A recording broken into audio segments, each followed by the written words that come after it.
अमित ठाकरेंनी पंतप्रधान नरेंद्र मोदी यांना पत्र लिहिलंय। युद्धाचा निकाल स्पष्ट नसताना जल्लोष टाळावा, ऑपरेशन सिंधूरच्या जल्लोषावर त्यांनी खंत व्यक्त केली आहे। परिस्थिती विजयाची नसून युद्धविरामाची असल्याचं अमित ठाकरे म्हणतात। विजयाचे प्रतीक म्हणून राबवलेले उपक्रम संभ्रमाचे असल्याचंही अमित ठाकरेंनी या पत्रात नमूद केलंय।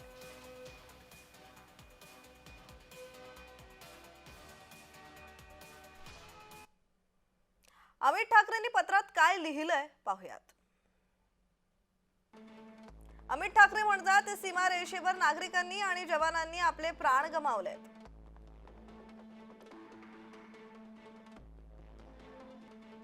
उत्सव साजरा करण्यापेक्षा समाजात सजगता, संवेदनशीलता निर्माण करणं गरजेचं आहे। परिस्थिती विजयाची नसून युद्धविरामाची आहे।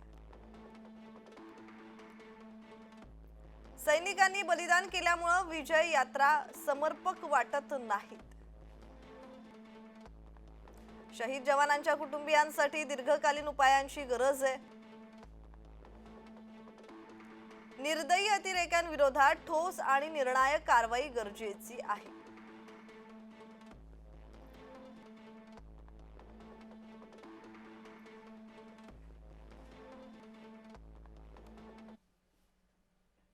अमित ठाकरेंनी पत्र लिहिताच आता राजकीय वर्तुळात प्रतिक्रिया येण्यास सुरुवात होणारच। दरम्यान यावर शेलारांनी काय म्हणालेत पाहूयात।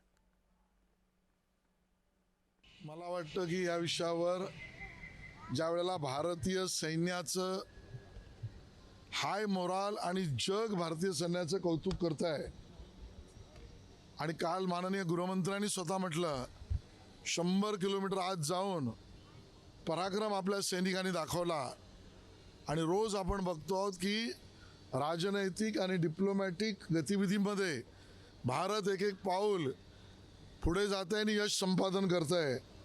त्यावेळेला कोण काय बोलतं याचं महत्त्व आम्हाला नसून भारतीय सेनेच्या बरोबर उभं राहणं हे प्रत्येक भारतीयाचं कर्तव्य आहे। म्हणून तिरंगा यात्रा आम्ही करणारच।